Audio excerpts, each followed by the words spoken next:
Is it Ooh. pasta do? Oh no! It wasn't pasta. It was just water. All of the water has evaporated. What a beautiful way to start this recording. As you know, Because it's been boiling for 2 fucking hours. Why? I'd like to say to whoever is watching this back, My this professor. is how you know we're not paid actors, is because no one would ever think of boiling water for 2 hours. I just She's like, just I started dumb. hearing this hissing sound. I'm like, what is that? Dr. And then J. I'm like, oh my god, listen. In my defense, I can't remember anything these days. I think my ADHD has like activated. Anyways, you may start. Speaking of ADHD, let's talk about the connection between gender, neurodivergency, and empathy. We're going to go through this agenda. I'm going to start with an introduction, then I'll talk about my methodology, some interviews, you guys may be familiar with those, and comments, the results I got, and I will cap it off with a conclusion. To start, we're going to talk about what I'm looking for in this project and kind of the definitions that we'll be looking at. So to begin, the definition of empathy is a little complicated.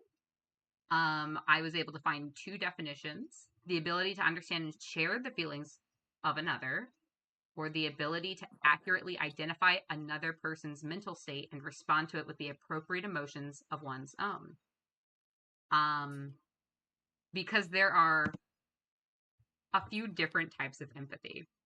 So we're going to be talking about 3 specific types of empathy, starting with positive affective empathy, which is the ability to share and understand the positive emotions of others. Negative affective empathy, which is the ability to share and understand the negative emotions of others. And cognitive empathy, the ability to understand and predict the emotions of others without necessarily feeling those emotions yourself. We are probably going to quickly take a gander at prior relevant research. So prior research has shown that both autistic women and men have a hypermasculation of empathy, which is effectively thinking through emotions as opposed to actually feeling those emotions. It's a very common trait with autistic individuals. Autistic traits are also, ironically, negatively associated with cognitive empathy. So although there is that huge aspect of thinking through emotions, there seems to be some sort of disconnect there between that and being able to assess and predict emotions of others. There's also callous unemotional traits are negatively predicted. Traits negatively predicted affective empathy only among girls high on autistic traits. So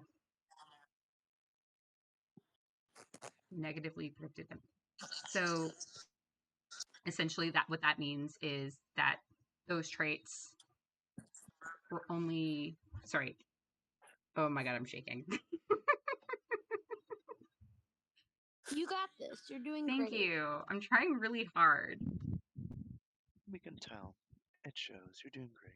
Thank you. You guys are so supportive. No, it looks good. It sounds good. You're doing great. Essentially, individuals with specifically girls with a higher rate of callous, unemotional traits had a negative correlation to affective empathy. And this was only for autistic girls. Additionally, more pronounced autistic traits were linked to reduced affective empathy for positive emotions, but higher affective empathy for negative emotions. So essentially, the more extreme the autism symptoms, the more likely you're going to find stronger connection to other people's negative emotions as opposed to their positive emotions. We also see in a study done by, I'm going to pronounce it this way, and I'm so sorry, Koch et al. From 2016, identifying that women with autism report similar levels of empathy to men with this condition. in fact, because of that, there is a greater difference between empathy recorded in autistic females than in neurotypical females than compared to empathy recorded in autistic males compared to neurotypical males. We also, this is considered common knowledge, I think, more recently in the world, but women with autism are more likely to camouflage or mask than their male counterparts. So they're more likely to try to replicate the facial and emotional expressions of the people they're around. So with past research in mind, my current study is to look at the connection between gender, neurodivergency, and empathy, and to find out what that connection is and what's happening there. Because I myself, as we may or may not know, my audience, have autism and ADHD, and I've had conversations with people in the past regarding the differences in expressive behavior exhibited by different genders within the autism spectrum. And so I'm just curious to see if there's any merit to those, if it's entirely a biased feeling, so on and so forth. So I did a study, and so what we did for the study is I collected participants. 18 participants submitted the initial response. Only 15 submitted the final response. Out of all 15 participants, 7 identified as female, 5 as male, and 3 as non-binary. For the amount of participants I got, I'm actually quite happy with this sample size between the genders. I think this is a pretty decent sample collection. For neurodivergency, 7 of my participants identified having autism, 6 identified with having ADHD. 1 participant said that they are neurodivergent, but did not feel comfortable expressing in what way. And then 1 participant expressed feeling that they did not fall under any neurodiverse range. So within my autistic sample, 3 of my participants were female, 2 were non-binary, and 2 were male. This is another sample size I'm pretty happy with. It's as even as you can get. For my ADHD sample, 2 were female, 1 was non-binary, and 3 were male. So we started the study with a pretest where I asked demographic questions regarding age,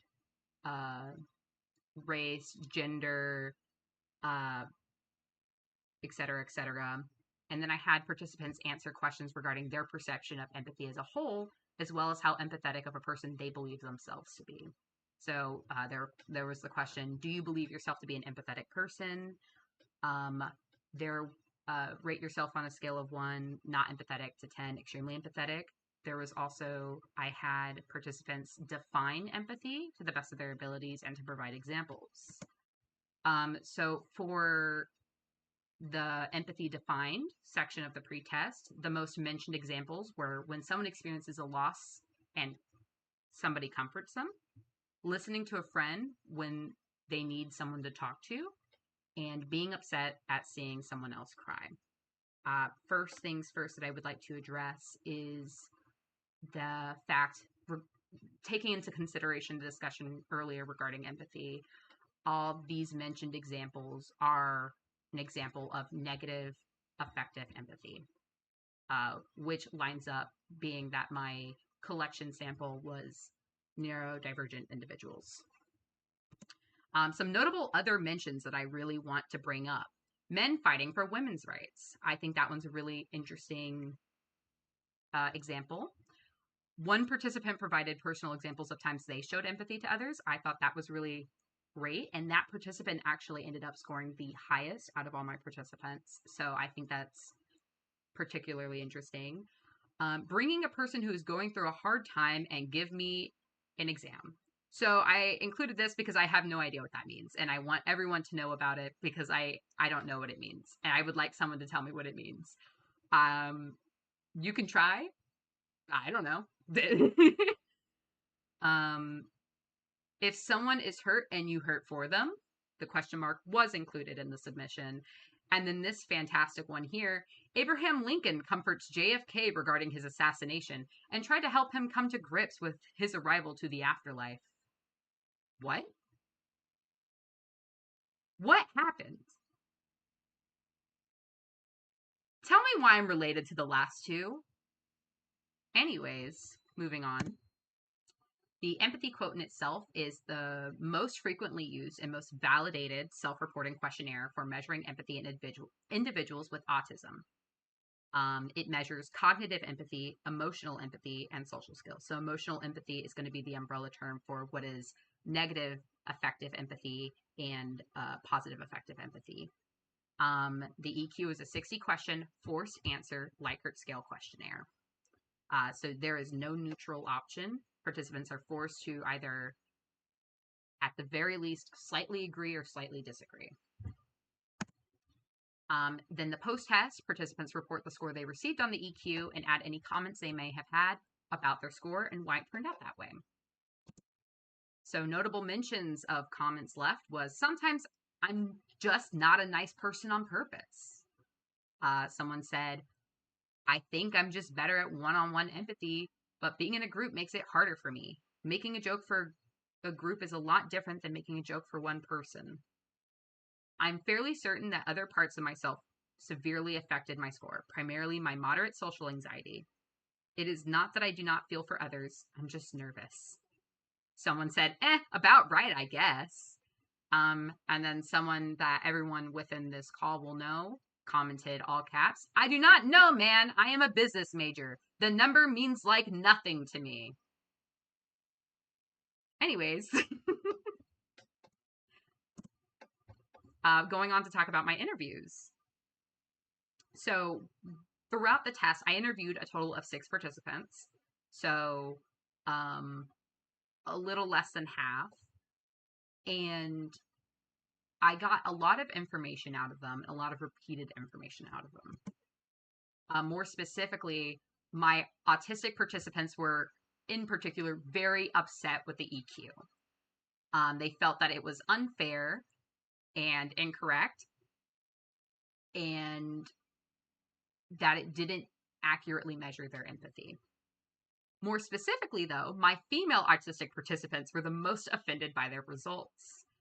We have a quote here regarding one of my autistic participants. The questions are stupid, and there should be an option to skip a question on the test.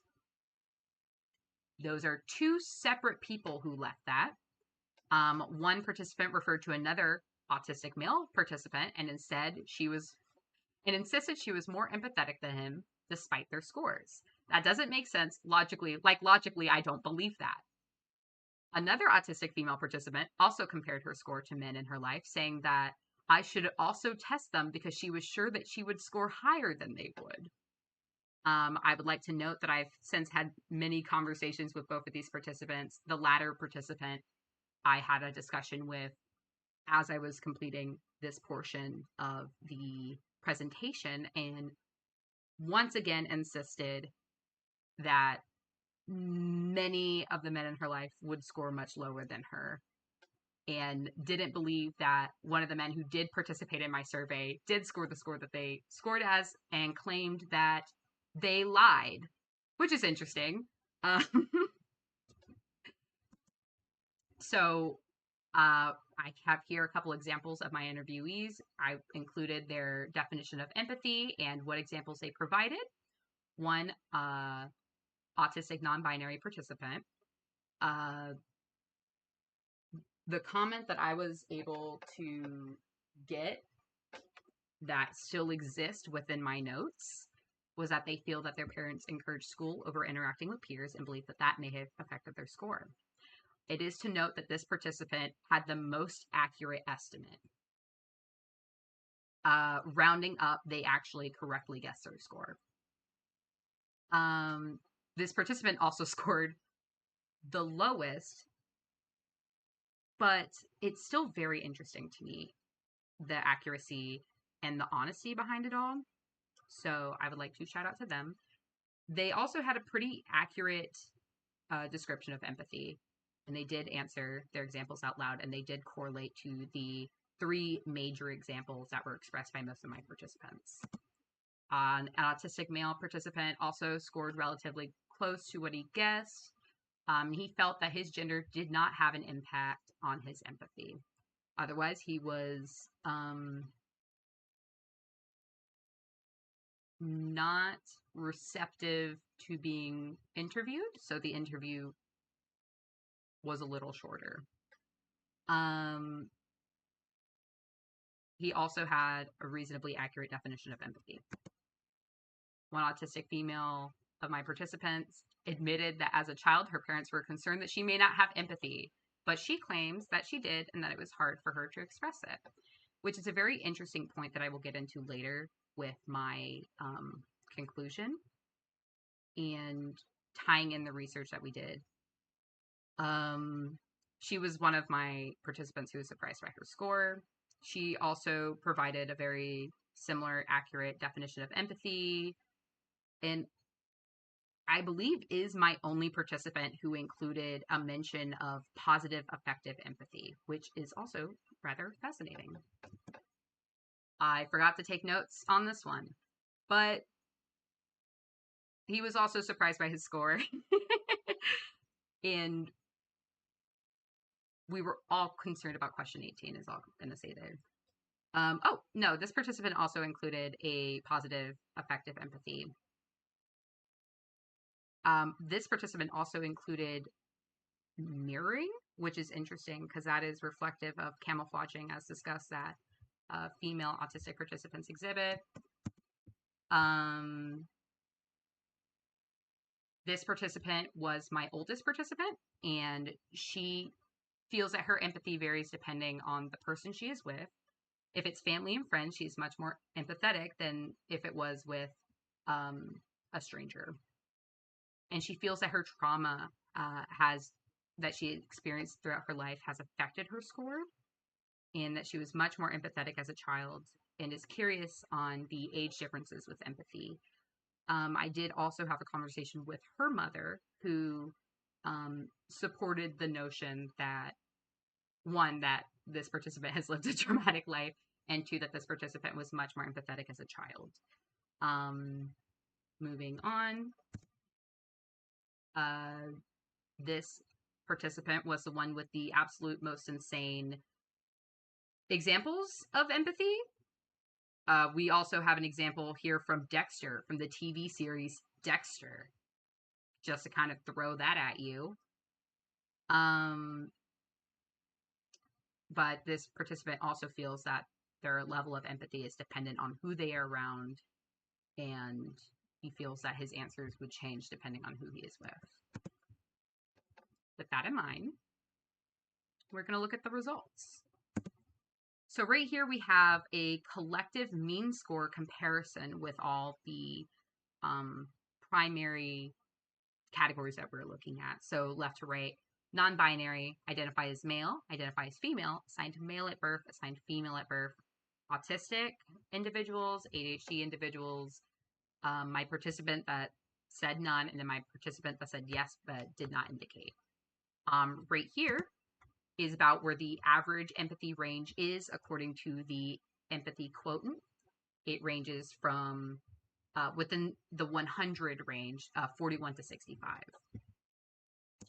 For the average neurotypical male, that score is about 53, and that score for the average neurotypical female is about a 59.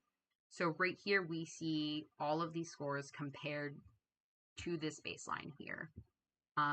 Note that big disparity here in the autism column, where my autistic participants are scoring much lower than the neurotypical category, which again lines up with the EQ, which is a test specifically for autistic individuals in scoring empathy. We also have that my participant who scored themselves as none actually scored above average, and everyone else, excluding my participants in the non-binary column and the in the autism column, scored within the average neurotypical range. So now we're going to look at specifics. So in terms of gender assigned at birth, right here we have the estimated score on your left, and then on the right would be the actual score. What we see here in each column is my male participants were more accurate in terms of predicting what their actual EQ score was, especially when compared to my female participants. My female participants actually significantly overestimated their empathy quotient score by the way, these are the baselines. So the average neurotypical male score compared to my male participant score, and my average neurotypical female score compared to my neurotypical females. But that being said, my assigned female at birth participants did score higher on average than my assigned male at birth participants. So we do still see that as a consistent thing, but it's not a significant difference.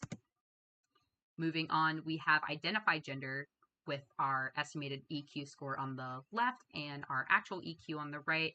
Again, we see in the middle column here, my female participants greatly overestimating their score, and my male participants in the right column more accurately predicting what they were going to score as. I have here in my notes, if you would all bless me with a second, my female participants, on average, scored about 38.59% less than their predicted EQ, and my male participants only scored about 17.65% less than their predicted EQ. So that was also very fun to look at. There is also some disparity regarding the average and median scores, so I included both of them in my data points off to the right. Some were the same occasionally, but for the most part, these numbers remained rather different because I did have some outliers. Once again, here is the average neurotypical male score and the average neurotypical female score compared to these scores of my participants. So going here, this is for my autism group. So we see here in the middle column is female again, male is on the right, and non-binary on the left. There is nothing to compare the non-binary score to, once again, because the EQ only provided information regarding female and male scores. So that does make it a little more difficult for me to compare. However, I had one person should just take what's in the middle. So use your imagination, I guess. My female participants for my autistic category, and I wish I did include that portion of the chart, actually scored 54.89% lower than they expected. So over half of what they expected. Whereas my autistic male participants scored 33.65% less. So we do see here that, as mentioned in the earlier research, the gap between the neurotypical female and the autistic females that I was able to get for my participation group is much larger than the gap between my autistic males and the neurotypical male group. Yes, moving forward, my ADHD gender comparison. We had a lot more variation here. My average for the male was 60, but the median was 70. Right here we see, though, my neurotypical, my ADHD participants tended to score closer to, like, above the neurotypical of that gender. So my neurotypical males on average scored my ADHD male participants on average scored higher than the average neurotypical male, and my ADHD participant females on average scored higher than the neurotypical female, which I also found to be a fascinating correlation. My one non-binary participant ended up sending me a message post doing this test saying that they might need to get tested for autism. So do with that information what you will. So conclusions that I have with the consideration of the prior research and the charts and data that I've collected. I think it is to note that the empathy quotient does first and foremost measure cognitive empathy, which is notoriously something autistic individuals struggle with. I think my female participants also struggled with the idea that they did score that low, my female autistic participants. And I think that is because of the condition of masking. That is one potential factor there. A lot, as an autistic neurodivergent female myself, I'm also very confused as to how a lot of the EQ's questions correlate to certain things. We've had an ongoing bit within people I have done this test with that we don't know what the roller coaster question is about. We don't understand why that is there. We don't know what that means. And so questions like that were confusing. I think that I will be so straightforward, did come into this research with a lot of biases about how the data was going to come out, and was incredibly surprised with how it turned out. I did not expect my male participants to perform the way they did. And I also would have, having done the survey, I did not include my data within the results, but I would have also overestimated my empathy, which is interesting. And I had a conversation with one of my participants that effectively said, it is possible that this is due to socialization, where, as mentioned before, within lecture and other themes in class, women are raised from a young age to be really sociable and really empathetic, and they're told through the guise of benevolent sexism that is what they are. They are people who are empathetic, even, and like just kind and et cetera, even if that's not necessarily true. Again, benevolent sexism. And men don't have that sort of conditioning put in. So it's very possible that my male participants who didn't have to grow up with that were more actualized in what their results were. Furthermore, I forgot what my furthermore was. I wrote it down. The only group that had a statistically significant change was my autistic female group, which again, I believe has to do with those other things. And I am opening the floor to questions for the people who may or may not be here. I genuinely do not know. The voice is in my head. Mm-hmm. Yeah, okay, cool. There is a voice in my head. If anyone has questions or any other potential explanations.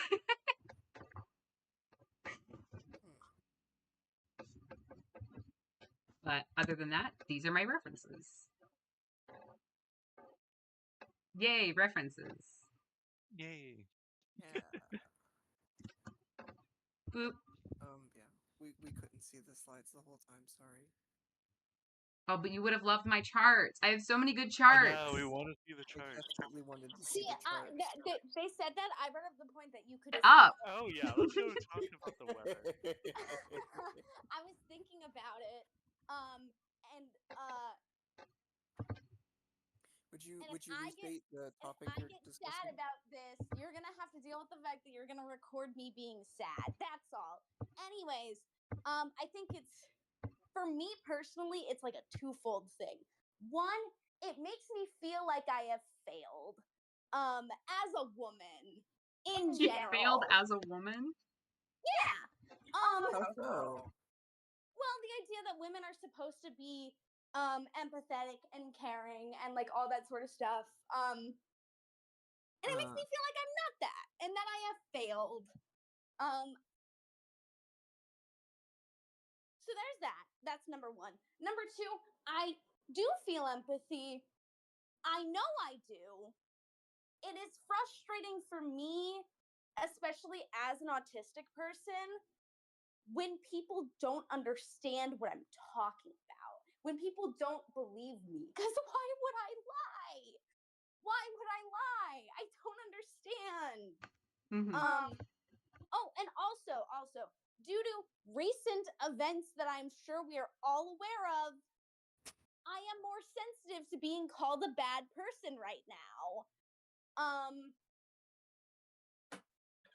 So given that, and given because I think this is an unfair association in my brain, but it's still an association that like if you don't and it's also one of those things where it's like, but only for me. The fact that my empathy is not super high makes me a bad person. Which I need to clarify this regarding, like, because I don't know if I did enough within what I was presenting. The EQ by no means is a measure of how good of a person you are. But it makes me feel like a bad person. And I understand that that is objectively incorrect. Like, I get the logic of it. And, I still feel that way. yeah, and that makes sense. But it's I would also honestly say, yes, go on. I would really say that, like, again, the test I don't think is that good of a measure of actual empathy. Because I'm fairly certain that my result was heavily skewed by my anxiety. Were you the participant that put that in? I believe so, yes. Okay. Because I honestly thought that was a different person.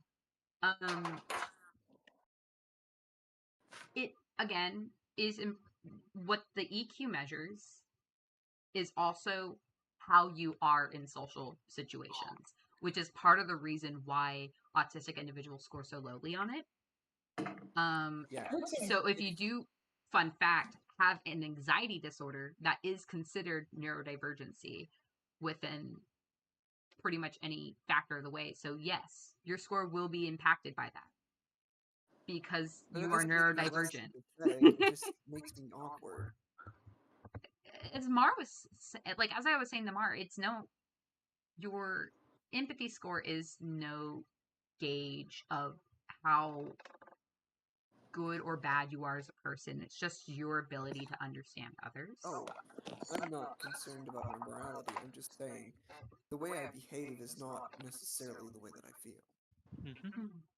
Yeah, and I get that too. As I said earlier, I also did the test, and there were several points where it's like, I had to make the decision on if I was going to choose whether or not I'm going to answer based off how I behave or how I feel. And another thing that my mom brought up when she was doing this was the potential for people blatantly not understanding if something is true or not regarding themselves.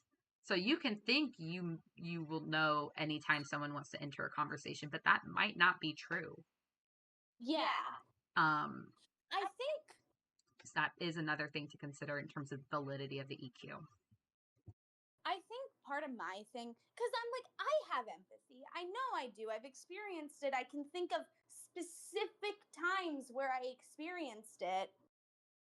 And yet, I'm still like, but the point is of this statement is that I fundamentally don't trust myself and think that other people know better than I do. And therefore, well, if the quiz says it, then it has to be right. Maybe I'm wrong. Maybe I'm crazy. Maybe I'm the problem. Maybe I'm the problem. I think cognitive empathy is really interesting. Part of what was really interesting about this project was learning that there are different types of empathy, which logistically makes sense. I don't know why I didn't put that together beforehand, but it is very possible that you are high in one empathy and just low in another. Again, mentioned in the study before, autistic people in particular have a tendency to have a higher negative affective empathy instead of positive affective empathy. It's possible that you're just better with emotional empathy than cognitive empathy because the test mostly measures cognitive empathy. And again, this adds up because of the autism thing, and autistic people are notoriously bad at cognitive empathy. No, because even I know that's true because of the fact that I'm really once I realize people have emotions, I'm like, oh yeah, those emotions, I feel that shit. But until I realize that, brain gone. As we all know, I can't understand subtlety. I can't understand subtext. I think we all find it difficult in this group chat. I say, knowing this is not a group chat, but you know. Listen, Melee, you and me, you get me. But I know if there's one thing this year has taught me is that I don't understand subtext. It also has taught me other things, but that's one of the main ones. Siren, I've complained to you about how confusing making friends is to me. Yeah. I don't understand how it happens. It just does. Out of curiosity, and I asked this to a chat with Adam being the only one who might have an answer that is realistic. What point of knowing a person would you label them a friend? How long does that take for you to label? I'm going to say this with the caveat of the fact that when I was younger, it was worse. Okay. A month or two. A month. Okay. And what needs to happen within that month of knowing that person? I need to have talked to them 3 times.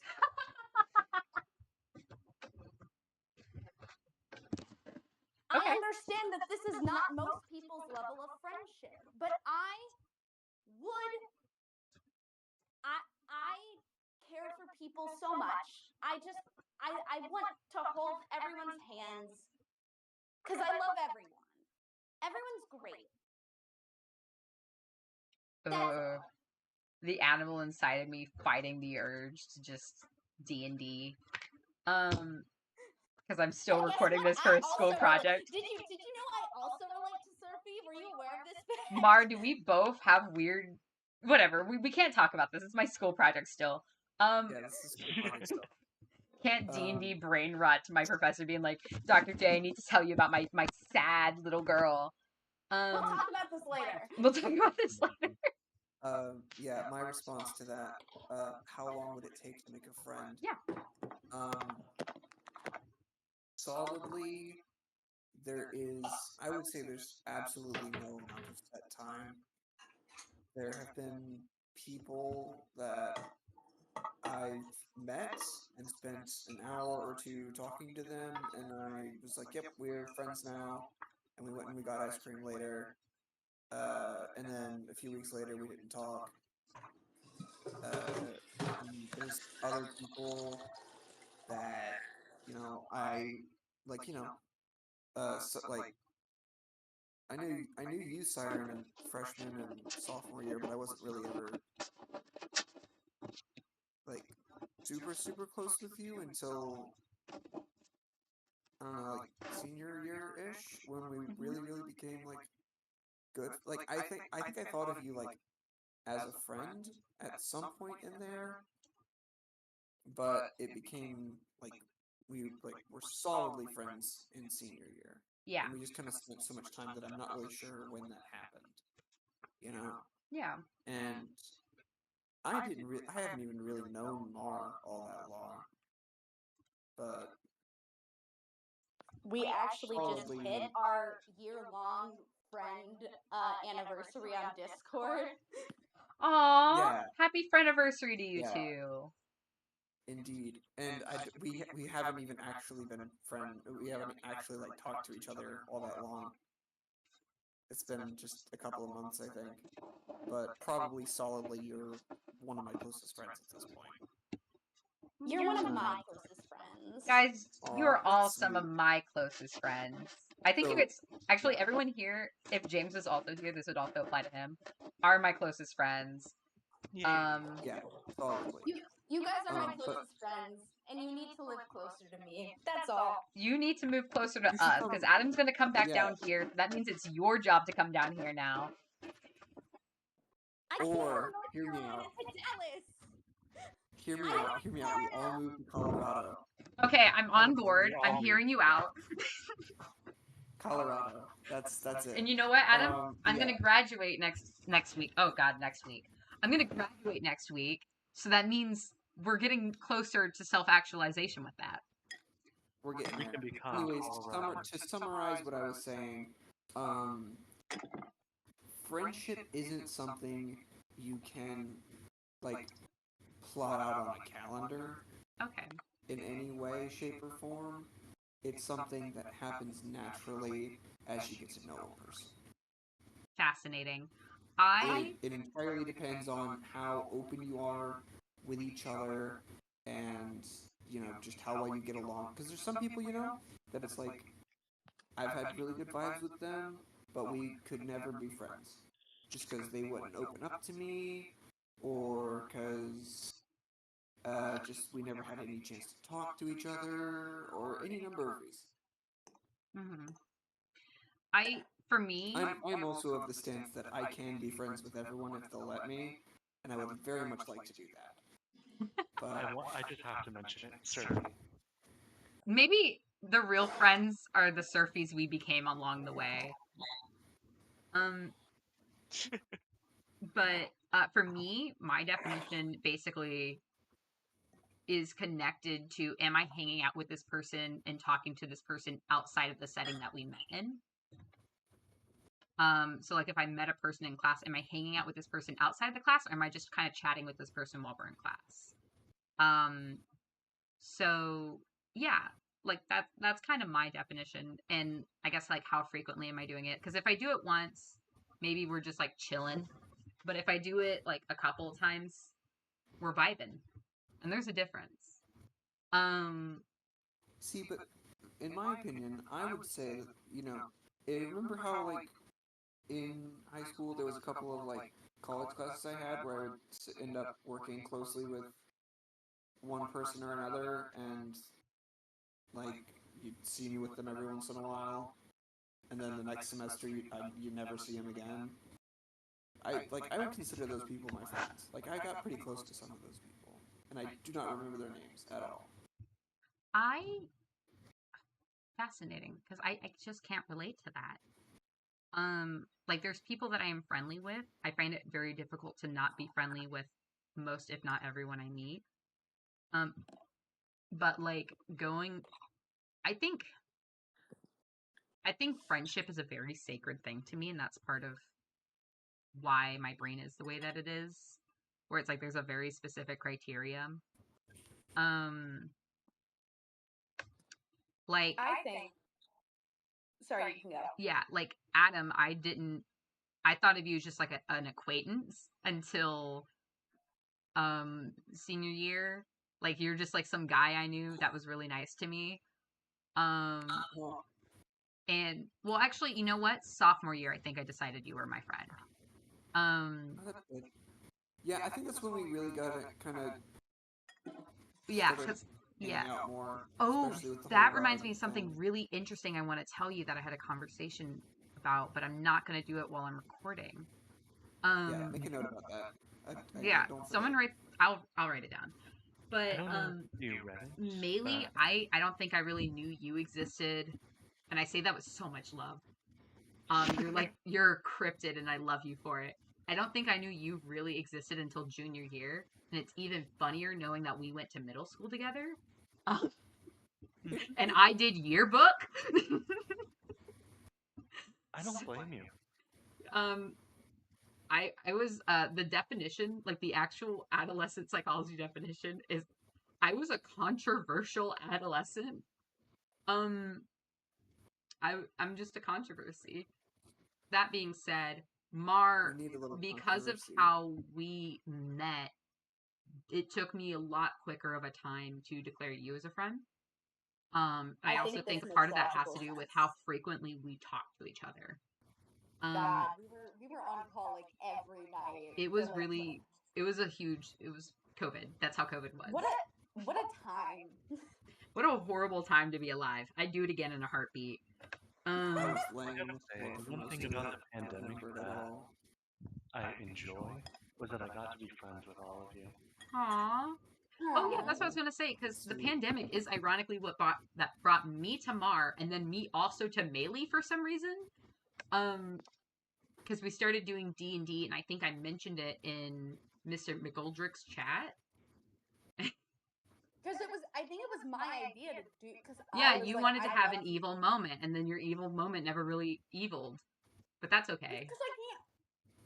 Fundamentally, the problem with Zarlene is that I can't be mean to people, and so trying to be mean to people as Zarlene just did not work. I felt so bad so quickly.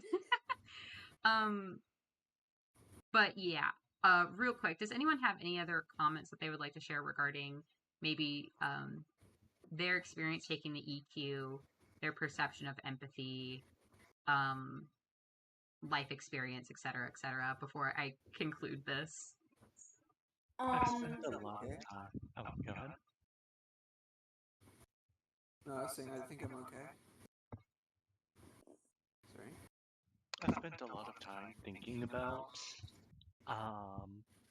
how I feel things, especially in relation to emotions and how if things were different about me, would I feel different things, and how I can never truly know what another person is thinking or feeling, but I try my best to treat everyone with the utmost of respect. And I think that's important to know. I think that is important. And my mom, this reminds me of a study my mom was talking about. And I would like to disclose that I do not know the validity of the study.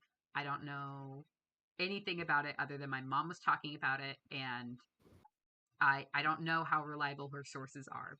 But a study that was done on people with sociopathy or like antisocial disorders, and then people with autism and empathy, and how the sociopaths were accurate, like really accurate with their assessment of their empathy, specifically knowing that they're not empathetic people, but the people around them really overestimated their empathy, and then kind of like the inverse situation happened with autistic participants. Um, and I think that's fascinating. But again, I do not know the validity of that, or I have not actually seen that. I just think it's a really interesting thing to think about, is just like your brain can be wired in such a slightly different way, and it can affect everything about your life and how you perceive the world and how you feel emotions. you'll fall on okay. You can get strep throat as a kid and then never fully heal from that and then live the worst imaginable life and not know why because the infection spread to your brain and you're like, what is happening? Why am I so angry and violent and terrible? Why does everything suck? And then you get your tonsils removed and you're just like a guy. Shout out to Damon. Shout out to Damon. Like, that's insane. Yeah, so wild that happened. It's insane that you can get strep. Like, I feel like everyone's had strep throat like once in their life. And like knowing that it can affect you to become I've such a never had violent. strep. Well, I think maybe you strep suck. throat would have killed me. Yeah, maybe I think you and your little tiny throat, huh? Frail.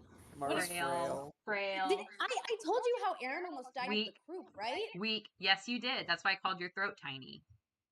Yeah, I referred to it. The doctors recorded her and said it was the worst case they had ever seen. Horrific. Yikes. Yikes. Get sick, please. Anyways, I don't like remembering that ableism exists because it makes me so deeply upset. Shout out I to can that girl deal- in my EDOC class. I can deal with sexism, I think, in part because I am very visibly a woman, while I am not very visibly autistic. And so it's just kind of like, there's something off with that girl. Her vibes are off. Something's wrong and I don't like it. The Bob's Burger song. I'm going to sing the Bob's Burger song. I think your vibes are awesome. Mar, I think your vibes are immaculate. And that's great. Most people don't think. A lot of people don't think that. I'll beat them up. I will destroy them. I know. I love how violent we are in my empathy chat. I've had to learn. My mother has really helped me accept the fact that not everyone is going to like me. But I don't like that people don't like me because of something I literally cannot do anything about. That's what makes me, like, if I was a dick, yeah, but like, I do my best to be as nice to people as I can. I'm so sorry to equate this to a scene from New Girl, but I'm going to. There's an episode of New Girl where Schmidt and Jess end up really hitting it off with these young college students. By that I mean Jess really hits it off with these college students, and Schmidt desperately wants to be their friend, but they just don't like him. And no matter what he does, they don't like him because he keeps trying to pretend like he's like super cool, but they're like really weird. I don't know how to explain it. They are like they're like one big polycule. Like they're a characterization of like the millennials these days kind of mentality, you know. And at the end of the episode, Jess is like, they don't like you, and he's like, what? No, they love me. She's like, listen, every time you try to talk to them, they'll redirect it to me because they don't like you, and then that's what they do. And by the end of the episode, he ends up finding out the reason they don't like him is not because he's old, but it's because of his personality. And then his words were, they just don't like my personality. I can change that. And I just got reminded of that because what's the God, there's a song where it's like, I can be whoever you, it's like, I can be whoever you want me to be, or something like that. Or maybe so many I'm thinking potential about songs, the dude. Blythe Baird poem. God, I love her poetry. I should send you those poems. They're so surfy coded. That won't cause any problems for me. By me, I mean surfy. Okay, technology focused. Sorry. Brain rot. Hello, Professor. We're focusing now. Dr. J, do you want to give me a 100 because you love this? I think you should give her a 100 because she's worked so very hard on this and has put so much effort into it. I was at a friend hangout. I'm telling you this as my professor and as your student. I was hanging out with my friends, and I spent most of the time working on this project. It was devastating. Oh, that's what you were doing. I was showing you my charts. Come on, I thought it was funny if I said that out loud, okay? And then I had to get a new laptop. She's done so good, and she deserves all of the points. Oh, guys. Anyways, I am going to end the video now. Everyone say goodbye, Dr. J. Goodbye. Bye. Thank Thank you for being my professor. It was rad. And this is directed at Dr. J and Dr. J only. And I'm gonna like bring my guy to the middle of the screen. I just wanted you to know that something that I think about way too much is I think it was our second or third day of class. That one kid said that really disrespectful thing. And and the way you handled it was so magnificent that I have never forgotten about it. I won't shut up about it, and I've used it in my life. And I just need you to know. It was really cool. I just needed you to know that was super rad, and I think about that all the time. And specifically how you said that I can't remember their name, and I feel so horrible for it. The wonderful person we watched a documentary on. And you were like, I wish I had that kind of like energy, and to me you do, and it's important to me that you know that. I just didn't get the chance to tell you. Have a happy holiday.